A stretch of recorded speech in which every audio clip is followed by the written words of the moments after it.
bonjour et bienvenue dans ce nouvel épisode d'Entre nous, le podcast qui parle de couple et de sexualité. Je suis accompagnée de Jérémy. Bonjour Jérémy. Bonjour Océane, comment vas-tu? Bien, merci, et toi? Ça va très très bien, je suis hyper enthousiaste à l'idée d'enregistrer ce nouvel épisode. Pareillement, je trépigne d'impatience de connaître ton nouveau sujet qui va être... Entretenir le désir et la sexualité dans le couple avec les années. C'est encore un petit sujet, hein. Que des petits sujets. Dans les précédents épisodes, on a parlé déjà du couple, de la sexualité, de la place de chacun dans le couple, de toutes ces choses-là. Et il y avait cette question, moi, que j'ai en tête depuis longtemps, parce que j'en ai parlé avec des amis, et puis personnellement, de comment on peut vivre un couple avec les années, notamment au regard pas juste du couple et de devenir deux amis, mais au regard de cette place de l'intime, cette place du désir qu'on peut avoir l'un pour l'autre, et de la sexualité qui est aussi liée à l'espace du couple. Et du coup, j'ai une petite série de questions. La première, est-ce que tu pourrais me dire, dans ta vision, comment tu vois le désir dans le couple? Qu'est-ce que c'est pour toi? Qu'est-ce que ça représente? Alors, c'est une grande question. D'abord, il faut savoir que moi, je suis en déconstruction, reconstruction, depuis véritablement, on va dire, autour de la sexualité, du désir et de l'intimité, depuis véritablement 5 petites années. Ok. Donc, qu'est-ce que ça veut dire déconstruction? Ça veut dire que j'ai déconstruit des schémas qui étaient bien enracinés, bien ancrés dans ma psyché, dans mon corps aussi, sur le rôle de la femme, le rôle de la sexualité dans le couple et le rôle de la femme dans la sexualité notamment. Donc, je pars de très loin, j'ai envie de dire. Et c'est vrai que pour moi, tu me parles là de désir. J'ai envie de te dire que très basiquement, en fait, j'ai vraiment grandi, je me suis vraiment construite avec cette idée de la sexualité physique, en fait, animale, j'ai presque envie de dire, tu sais, celle qu'on voit vraiment dans les films de je te désire, il faut que je te prenne tout de suite. Et c'est vrai que pour moi, c'était très associé, en fait, le désir et le sexe. Ok. Et ça fait que, voilà, 5 petites années que je déconstruis ça, que je dissocie ça pour le réassocier correctement et cognitivement et dans mon corps aussi, hein, parce que pour moi, c'était très associé jusqu'alors. Ah, c'est intéressant. Du coup, ça veut dire que dans tes anciennes relations, plus jeunes, vraiment, oui, c'est pas qu'il n'y avait pas de notion de désir, c'était que le désir est lié à la sexualité et il n'y a pas l'un sans l'autre, quoi. Exactement, le désir devait aboutir d'une façon ou d'une autre à la sexualité. Et le désir devait se manifester par la sexualité, effectivement. Ah, c'est intéressant. Et faire monter le désir, comme on en discutait un petit peu dans le dernier épisode, faire monter le désir sans passer à l'acte, c'était pas un terrain de jeu connu pour moi, qui pourtant, aujourd'hui, je me rends compte qui effectivement est très important dans l'enjeu du couple et de l'intimité du couple. Et du coup, avec cette nouvelle vision que tu as, avec l'aspect désir et sexualité, est-ce que tu penses que le désir s'entretient? Est-ce que tu penses qu'il peut partir avec le temps? Est-ce que tu penses que c'est cyclique? Comment tu vois ce truc en lien avec le désir? C'est-à-dire, est-ce qu'aujourd'hui, tu peux encore avoir juste des relations sexuelles pour des relations sexuelles? Est-ce que, du coup, c'est important qu'il y ait une part de désir qui est inclus? Et est-ce que ça peut venir, repartir? Comment tu le vis au quotidien? Alors, je crois que j'ai jamais eu de relations sexuelles pour des relations sexuelles. J'ai toujours eu le besoin d'associer la relation sexuelle ce qui était aussi décalé, hein, mais à un état d'attachement. Qui n'était pas forcément plus sain, hein, du tout. Donc voilà, quand je parle de déconstruction, c'est qu'il y avait, il y avait du boulot. On fera un épisode là-dessus. Tout à fait. Et aujourd'hui, je dirais que le désir s'entretient. C'est pas quelque chose d'inné, c'est pas quelque chose de constant, c'est très cyclique. C'est pour moi lié à la sphère de l'intimité de toutes les façons qui demande de l'investissement, qui demande de l'énergie, qui demande d'être là. Et du coup, comment tu le nourris concrètement dans ton quotidien? Alors ça, c'est une réelle découverte aujourd'hui parce que la phase donc, de déconstruction prend du temps avant de pouvoir se reconstruire. Et là, je suis à peine dans une phase de reconstruction depuis 1 à 2 ans peut-être. Donc c'est très très récent.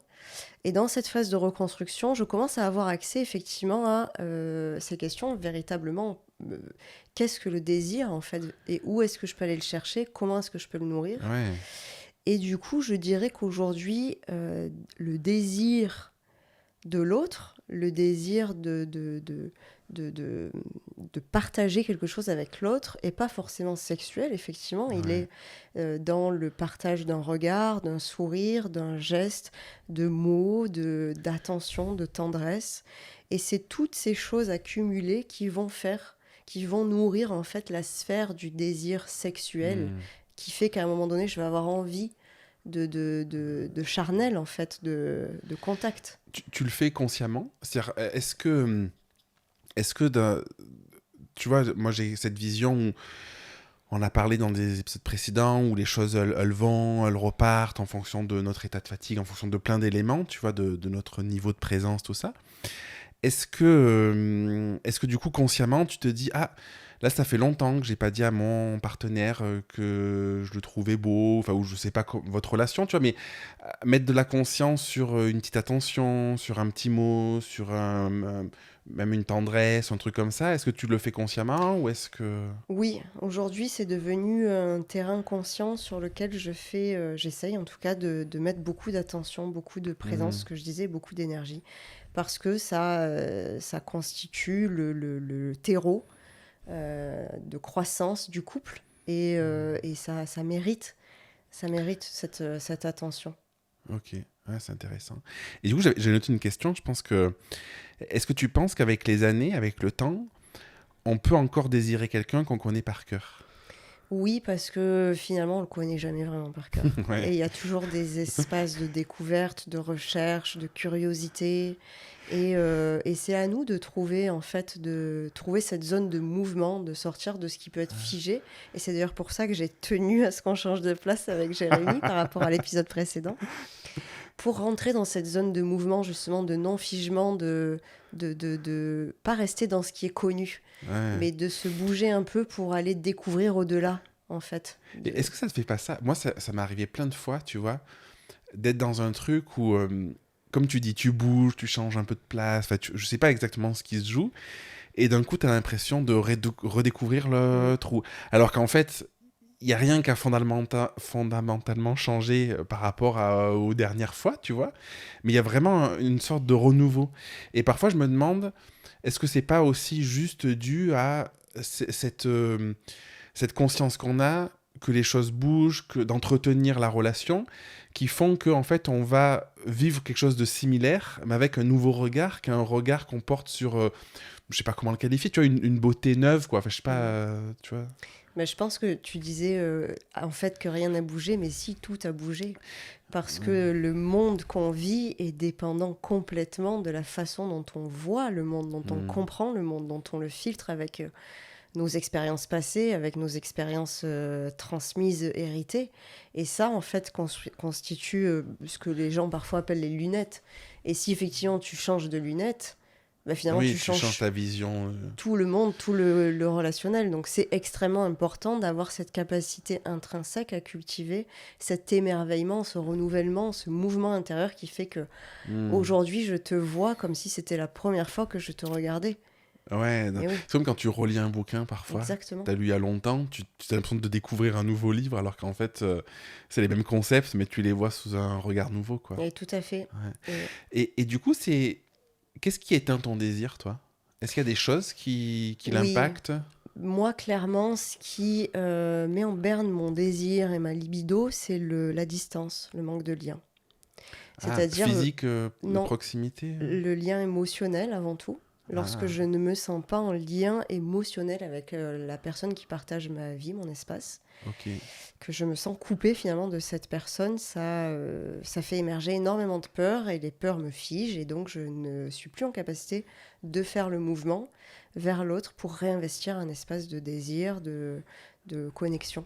Et là, du coup, Ah, enfin, ça, c'est aussi un travail que je fais actuellement, qui va beaucoup mieux aujourd'hui, mais qui m'a figée pendant de nombreuses années, où j'arrivais pas ah, t'étais bloqué. à C'est retourner. hyper intéressant parce que Mm. ça veut dire que ça t'arrive pas d'avoir des moments euh, un peu où le désir te tombe dessus, alors que t'étais pas forcément en lien avec l'autre, et retrouver ce lien par ces moments-là. Enfin, tu vois, Je suis pas certaine d'avoir compris la ben, question, il y a pardon. le côté ce qui éteint mon désir, c'est de plus avoir le lien avec l'autre. Mhm. Donc, ce que j'entends moi par ça, c'est du coup, t'as moins envie Mm. sexuellement, voilà, il y a un truc, une distance. Oui. Et est-ce qu'il peut y arriver dans ton quotidien, ou est-ce que c'est arrivé dans ta vie, qu'il y ait peut-être un rapprochement du coup plus sexuel, tu vois, moins dans le côté lien, relation, qui ravive ton désir du coup? Alors, bah, c'est arrivé, mais un peu comme ce que je disais dans le précédent épisode, c'est-à-dire à partir de Océane dans la case sociétale patriarcale, mais pas à Ok. partir d'une Océane qui avait véritablement sa zone de choix et sa zone de pouvoir personnel. C'est-à-dire Hmm. que je faisais ça où j'étais distanciée émotionnellement, donc moi dans mes peurs. Donc t'imagines bien quand t'es dans tes peurs et dans ta zone d'insécurité que vraiment ce dont t'as envie, c'est pas de sexe. Non, oui, Et oui, pour bien sûr. autant, ça m'est arrivé d'aller dans cette Hmm. zone-là parce que effectivement, le langage à ce moment-là de Karim, par exemple, pouvait être ça. Bah, Hmm. parce que ça a été C'était ton ça rôle d'ailleurs. un Et peu, c'était quoi. non, c'est que lui, et d'ailleurs c'est le cas dans beaucoup de couples, c'est-à-dire que le langage du partenaire peut être le langage plus physique. Hmm. C'est-à-dire que le partenaire, moi je sais que c'est le cas de Karim, pour se sentir en lien avec moi, lui, il a besoin de contact physique. Hmm. Il Ok. ne connaît pas trop la porte d'entrée émotionnelle. Il connaît pas trop de se poser là en face de moi et de me dire, ben voilà ce qui va pas, ça m'inquiète, ça j'ai Ouais, peur. je vois très bien. Voilà, Ouais. lui c'est plutôt Un en passant par le câlin. charnel que il va réussir à m'ouvrir son cœur. Et Hmm. moi, pour réussir à ouvrir mon sexe, hein, je vais parler un peu crûment, j'ai besoin d'abord qu'on ouvre nos cœurs.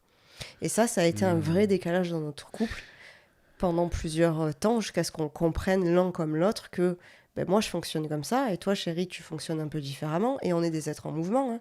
Il y a des fois ils fonctionnent d'autres différemment mais dans la majeure partie des cas c'était ça. Et les fois où j'en revenais pardon pour finir à la Ouais, sexualité vas-y, vas-y. alors que j'étais dans mes espaces de figement c'était subi, encore une fois pas subi parce qu'il me le demandait ou qu'il me l'imposait du tout, parce que je croyais devoir répondre à ses attentes et dans Hmm. ma stratégie de soumission, de suradaptation, j'allais dans cet espace-là, alors que je n'avais pas du tout envie d'aller dans cet espace-là. Mais Ouais, c'était le seul moyen connu pour retrouver du lien. Parce que sinon, dans mon système, ça voulait dire rester en dehors du lien, et c'était encore plus dangereux que hmm. de ne pas aller dans cet espace-là. Est-ce que toi, du coup, en thérapie, tu as déjà eu des... alors, est-ce que tu vois une propension à être plus dans l'un ou dans l'autre en fonction de si c'est peut-être un homme ou une femme? Parce que tu vois, j'ai le sentiment que pour avoir discuté de ces sujets-là avec des amis, il y a ce côté charnel qui est souvent très présent chez les hommes Mhm. et le côté émotionnel qui est davantage présent chez la femme, tu vois. Oui, tout à fait. Et du coup, moi je me dis, bon, bah, il y a un côté très archaïque, très animal, tu vois, de juste la reproduction, tu vois. Et aujourd'hui, bah, on est des humains avec de la conscience, et du coup, on se pose d'autres types de questions. Mais je me demande, qu'est-ce qui est de l'ordre de, ça réactive une part archaïque, tu vois, ou un fonctionnement, peut-être ancré, inné, je sais pas. Qu'est-ce qui est de l'ordre de la perception du monde en fonction peut-être du sexe, tu vois, il y a toutes ces questions-là. Comment C'est très tu... très intéressant. Alors je te dis oui en effet de manière générale, mais Oui, bien sûr c'est c'est pas pas une le cas. vérité.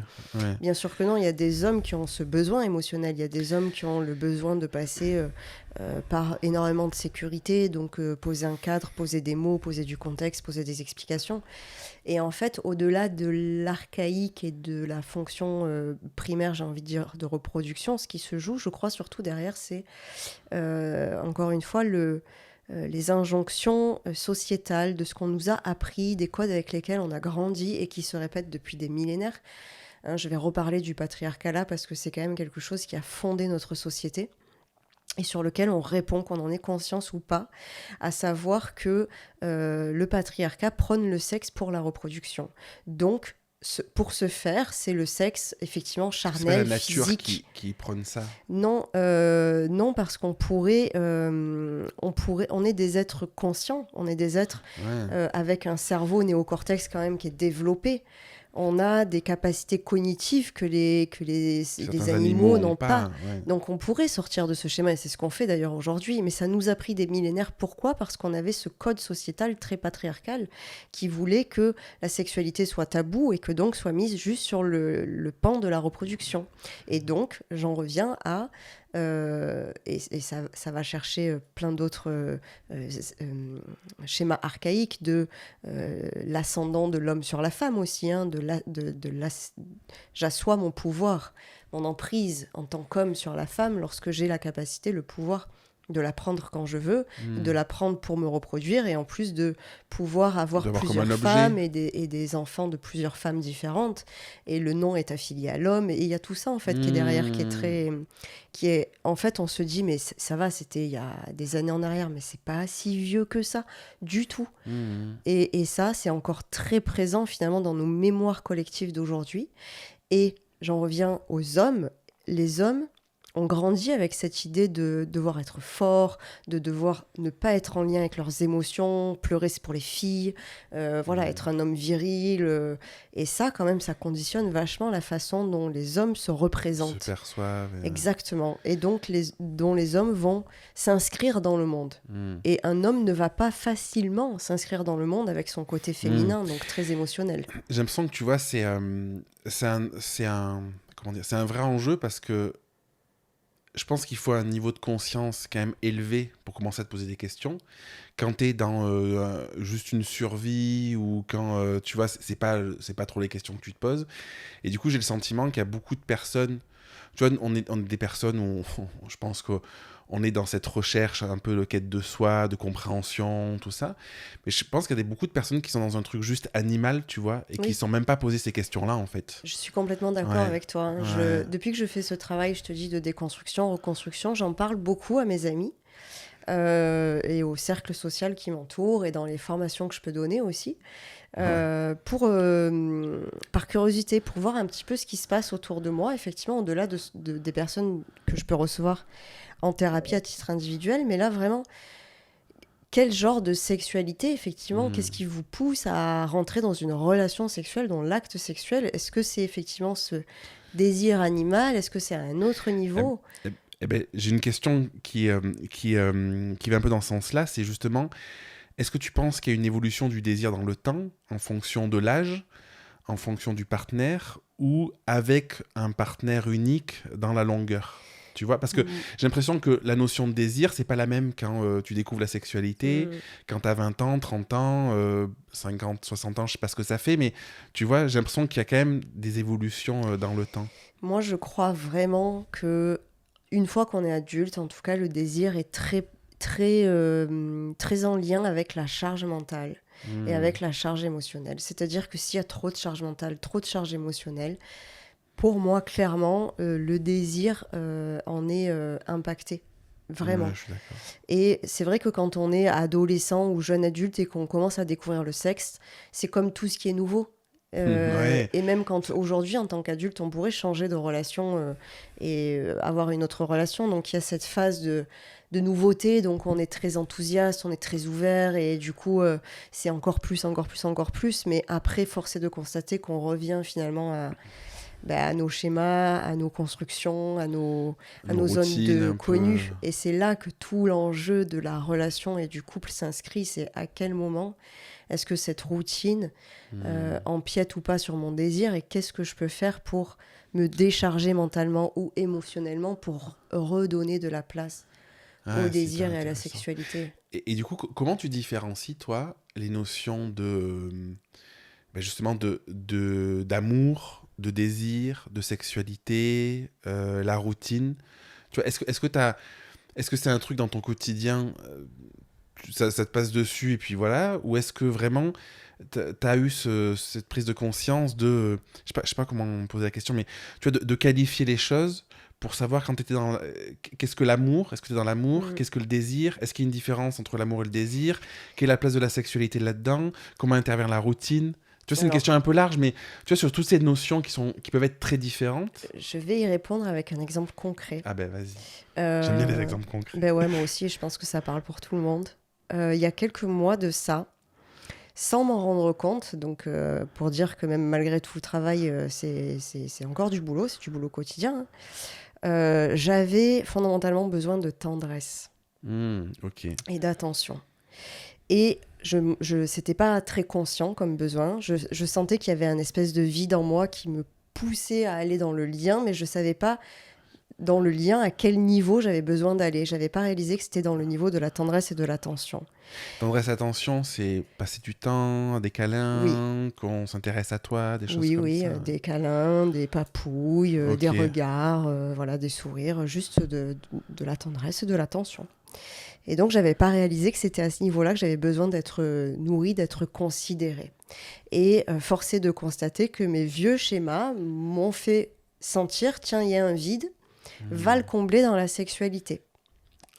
Et donc, je suis allée chercher la relation sexuelle.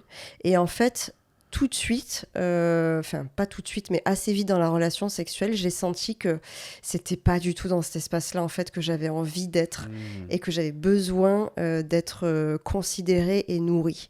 Et en fait, les larmes me sont montées aux yeux assez rapidement parce que mon corps du coup était mon corps et un espace en moi s'est senti presque, je vais mettre un mot très très fort, mais presque, j'allais dire souillé, mais dans le sens de pas respecter. Encore une fois, ça n'a rien à voir avec mon partenaire, hein, c'est moi qui suis allée chercher cet espace-là. Hein. Mais dans mon ressenti, ça a fait ça, donc ça m'a fait me sentir très touchée et très presque en échec avec moi-même de pas avoir compris en fait dans quel espace je me trouvais. Et donc là, donc là aussi, c'est mes vieux schémas qui m'ont, sur le moment, comme j'avais pas tout compris, c'était encore confus, je suis quand même allée au bout de l'acte sexuel et j'ai réussi à poser, une fois qu'on a eu fini à mon partenaire, voilà, en fait, je me suis rendu compte qu'il s'était passé ça pour moi, ce qui est un énorme progrès dans ma construction, parce qu'avant, j'aurais rien dit du tout. Donc là, la prochaine step, c'est de réussir à arrêter tout de suite.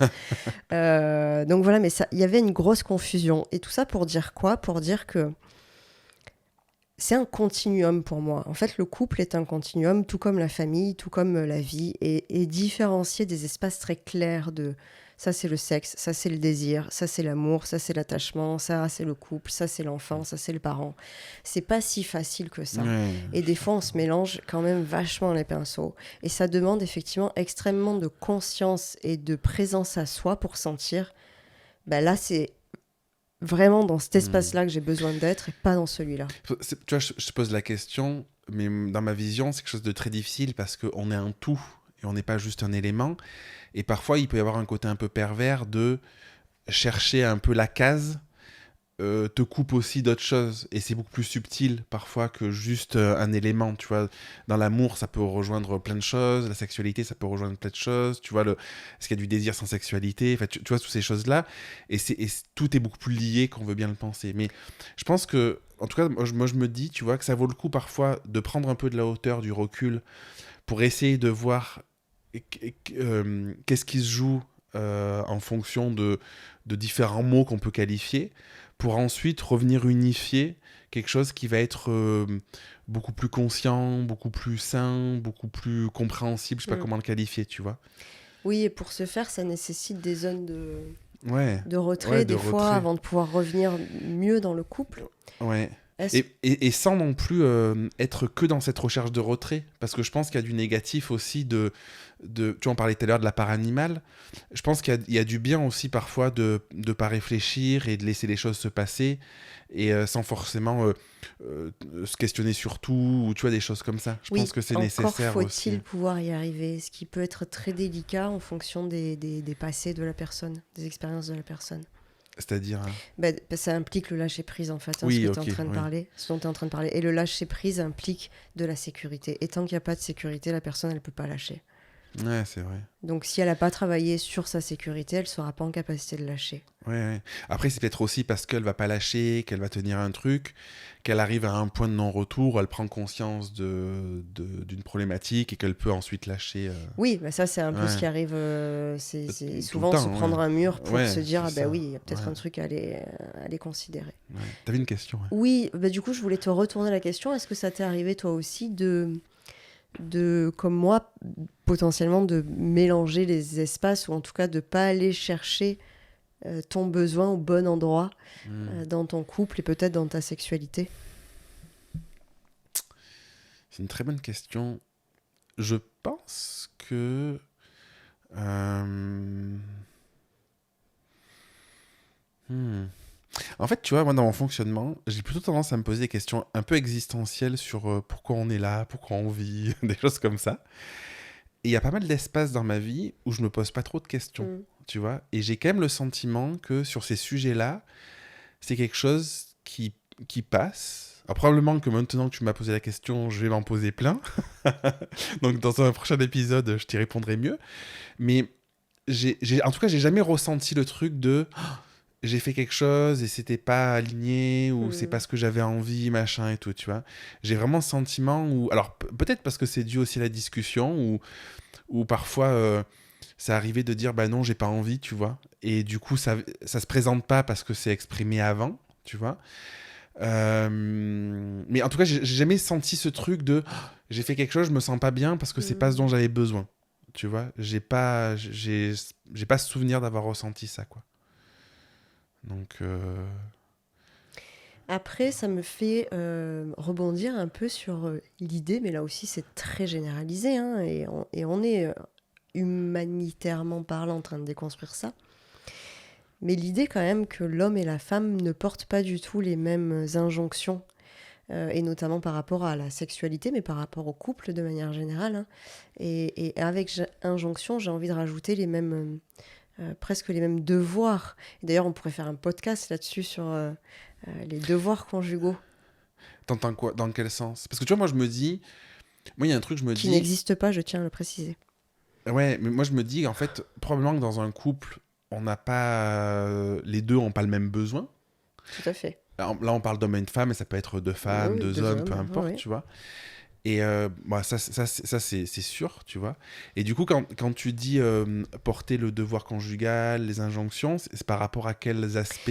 Ben, c'est par rapport à l'aspect que, encore une fois, je vais revenir là-dessus, il n'y a pas si longtemps que ça, la femme était une marchandise qui était donnée en mariage.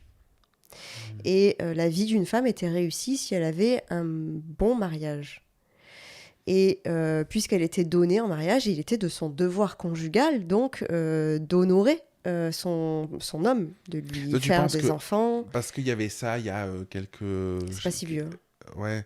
Ouais, tu vois, en fait, c'est comme on a vu la discussion dans un épisode, mais tu vois, moi, j'ai quand même ce truc où mes quatre grands-parents, c'était vraiment des relations choisies, des relations d'amour, tu vois, et du coup, j'ai pas trop ce modèle. Donc, moi, Mm. j'ai du mal à me projeter là-dedans parce que c'est pas du tout un truc où une grand-mère m'a dit j'ai été forcée à me marier ou Mm. machin et tout, tu vois, c'est vraiment. Enfin, et tu vois, par exemple, du côté de mon père, il y avait un amour à la fin de leur vie. Ma grand-mère était malade et je vois mon grand-père s'occuper d'elle et il se disait qu'il s'aimait. Tu vois, il y avait vraiment un truc profond et il y avait vraiment ce truc de on s'est choisi.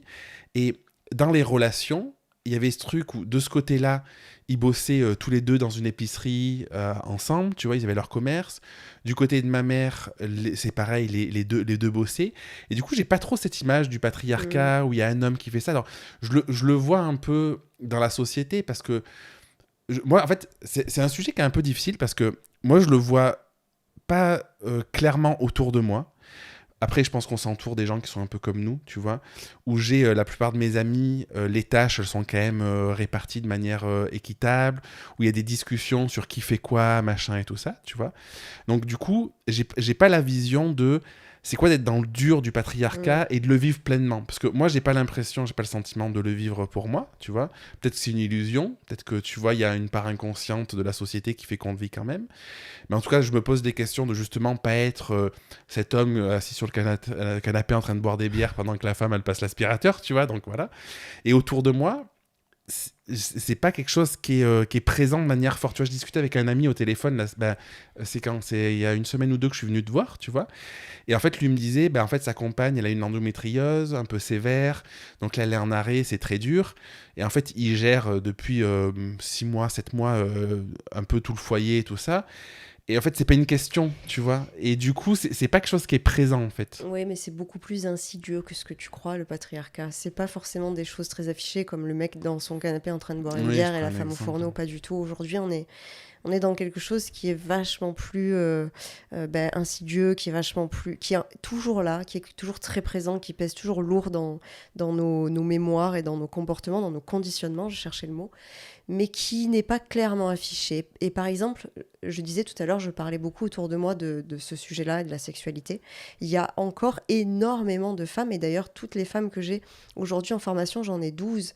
Et j'ai posé cette question à ces 12 femmes que j'ai en formation, et j'ai eu 100% de réponses positives à cette question, c'est-à-dire, est-ce qu'aujourd'hui, les filles, vous pouvez m'affirmer donc en fait la réponse était à la négative. Vous pouvez m'affirmer aujourd'hui que à chaque fois que vous avez eu des relations sexuelles, ça a été des relations sexuelles pleinement consenties? Eh bien non. C'est-à-dire que à plein de reprises dans leur vie, et que ce soit avec des partenaires fixes dans un couple établi ou pas, dans des relations sexuelles qui passent, il y a eu en fait des formes de je me donne sexuellement parlant à cette personne parce que je crois devoir le faire. Mais c'était pas pleinement consenti. Et tu vois, le patriarcat, il vient s'insinuer dans cet espace-là, typiquement. Pas que, mais c'est pour te donner un exemple. Oui, parce que derrière, il y a une posture à avoir pour répondre à tout une un tas de norme, choses, un truc exactement. comme ça. Et c'est ça qui est extrêmement compliqué à déceler, à conscientiser, à déconstruire. Je pense que c'est dur à visualiser pour moi aussi, des trucs comme ça, parce que je pense que c'est pas à ma place, je vis pas le truc. Et du coup, c'est dur de se projeter, tu vois. Et justement, pour en revenir à ce que tu disais, toi et moi, déjà, on n'a pas la même histoire à titre d'expérience vécue, mais en plus, on n'a pas la même histoire transgénérationnelle. C'est-à-dire que dans la mienne d'histoire, ma mère a dû user de stratégies pour pouvoir épouser l'homme qu'elle aimait. Et elle a dû faire ça en douce. Ouais, oui, du coup, l'enjeu, il est énorme pour derrière. mettre les parents devant le fait accompli, sinon elle n'aurait pas pu épouser cet homme-là. Ma grand-mère a été forcée de se marier avec un homme qu'elle n'aimait pas. Donc nous, déjà, on porte dans les mémoires des choses de contraintes, des espaces déjà qui ne sont pas libres et consentis. Et ça change vraiment la donne, je trouve, dans ce qui est derrière conditionné. C'est hyper intéressant parce que je pense que c'est pas un petit truc, en fait. Non. Parce que du coup, notre perception du monde, elle est déterminée par notre vécu, dans ce que nos parents ont vécu, nos arrière-grands-parents peut-être ont vécu, et ce qui a été transmis de manière probablement inconsciente ou sur un plan épigénétique et tout ça. Et je pense que ça détermine vachement aussi notre vision du désir, notre vision de la sexualité, notre vision de qu'est-ce que je donne à l'autre et est-ce que je le fais par envie ou par besoin ou par injonction ou des choses comme ça, quoi. C'est très conditionnant. C'est intéressant. Hein. Ah oui. Ouais. Mais d'ailleurs, peut-être pour les personnes qui nous écoutent, ce serait intéressant qu'ils nous disent en commentaire un peu comment ils perçoivent ça, s'ils ont ce sentiment. Tu vois, je trouve que c'est une bonne question à se poser de est-ce que quand tu fais quelque chose, tu le fais parce que tu te sens obligé et du coup, derrière, t'as eu une attente d'être bien vu. Enfin, il peut y avoir plein de trucs derrière qui se jouent, tu vois. C'est même très tu le fais par compliqué, choix j'ai envie de dire, parce que tout à l'heure, je te parlais de l'exemple de la Saint-Valentin. Ouais. Où je m'étais mise à nu avec des sushis sur le corps. Et à ce moment-là, si tu m'avais posé la question, je t'aurais dit que je l'avais fait par choix. Aujourd'hui, presque 15 ans après, je te dirais que non, finalement, c'était pas un vrai choix. Parce que je pensais à ce moment-là que c'était un choix parce que personne m'a mis un couteau sous la gorge pour faire ça. Je l'ai fait toute seule. Obligé, en mode fais-le. Mais aujourd'hui, je me connais. Pas encore complètement, mais je me connais déjà tellement plus qu'il y a 15 ans en arrière. Et aujourd'hui, je sais qu'en fait, je répondais à cette injonction inconsciente à l'intérieur de moi de, voilà, si tu veux garder ton homme, ça passe par là. Et j'étais tellement dans une stratégie de soumission inconsciente comme stratégie principale, en fait, que pour moi, c'était ma vie, c'était mon cadre de référence. Donc, à partir du moment où je trouvais une petite zone de manœuvre dans ma stratégie de soumission, c'était un choix. Ouais, je vois. Mais alors que non, pas du tout. Oui, parce que c'était une vraie douleur, en fait. Tout à fait. Ouais. Donc, pourquoi je te dis ça? Parce que pour les personnes qui joueront ce jeu-là de répondre à cette question, Oui, ils sont à l'instant T et c'est vachement plus compliqué, en fait, parce que quand on n'a pas conscience d'être conditionné, voilà, on répond avec les données qu'on a actuellement, mais si on n'a pas conscience qu'on est conditionné, on croirait parfois avoir le choix, alors qu'on l'a pas vraiment. Voilà. Ouais, très, c'est passionnant parce que tu vois, il y a le truc de ce truc à l'instant T, de toute façon, tout ce qui s'est passé, c'est passé et tout est juste. Et tu sais, moi, je suis toujours. Bon, on sort un peu du sujet, mais je suis toujours balancé entre l'idée de me dire que tout ce qu'on vit, c'est profondément juste parce que c'est ce qui nous permet d'être la personne qu'on est aujourd'hui. Et du coup, qui on est aujourd'hui fera de nous la personne qu'on est demain, tu vois. Et je me dis, en fait, c'est probablement parce qu'on vit des trucs qui sont un peu douloureux, probablement parce qu'on a un passif aussi familial et tout, que justement, on va vers ce type Oui. alors, je vais pas dire combat parce que c'est pas une bataille, tu vois, mais vers ce type de conviction et d'envie que les choses changent, d'envie de faire changer la société. Et le podcast, c'est ça aussi, c'est de pouvoir partager notre vision, de pouvoir partager tout ça, quoi. Donc, c'est beau. C'est très beau et c'est une très grande question. Je pense qu'on pourra faire un podcast aussi là-dessus. Hein. Quelle pente de notre identité on développe, à quel moment et pourquoi. Ouais.